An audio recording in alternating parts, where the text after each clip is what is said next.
All right, so you are built to be more likely to rescue your own child than someone else's child from a fire. We in society might like for the minimum number of children to die in fires as possible, which gets you to sideline that consideration in favor of, is there a child who's faced with a fire who I might rescue?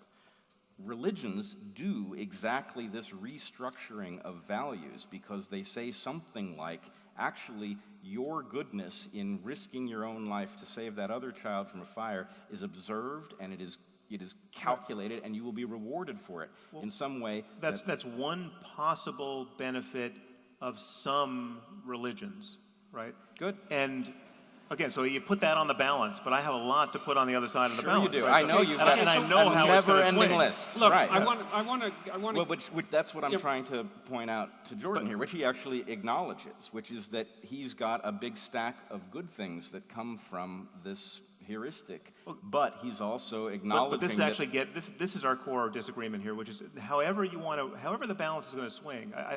The difference between us here is that I think we read the utility of anything, but in this case, religious thinking, as evidence of you read it as evidence of something, perhaps literally true. Inevitability.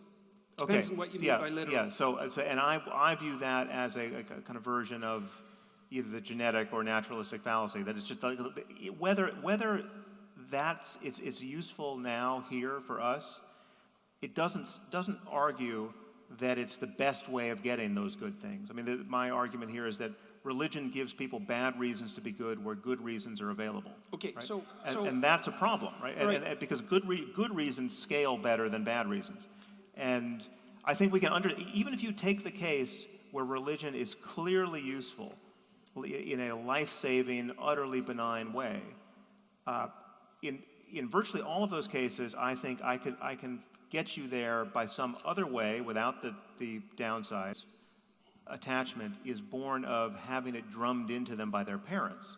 Right? But the truth is, no, their parents and their parents' parents and their parents' yes, parents' exactly. parents. But if we did the same thing with Batman and Spider-Man, it would have the same effect, right? Like if you relentlessly told children, right? I mean, I've got two little girls who are dressed up like Batgirl right now. They love Batgirl. There's nothing. I don't have to do anything to make them more enthusiastic about superheroes, apart from just showing them the pictures of superheroes. In addition, you're going to burn in hell for eternity if you lose your emotional attachment to Batgirl, even for a minute, right?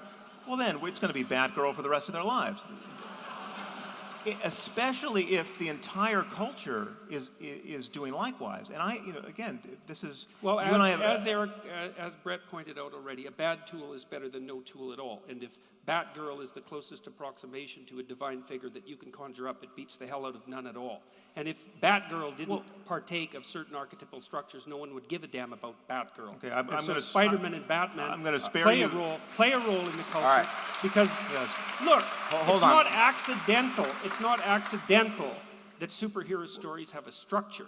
And to say that, well, Batman and Spider-Man are obvious fictions and we could use them as moral exemplars, which we do. You're taking the wrong end. You're taking the wrong end of this. I'm not minimizing the power of stories. Right? I'm saying we can understand their power without recourse to believing things we shouldn't believe now in the 21st century. I still need an answer to the question about what it is that's this transcendental rational structure without an a priori dogma, because I don't see it. So we've arrived at the point where we have to decide whether to go to Q&A or to continue the discussion.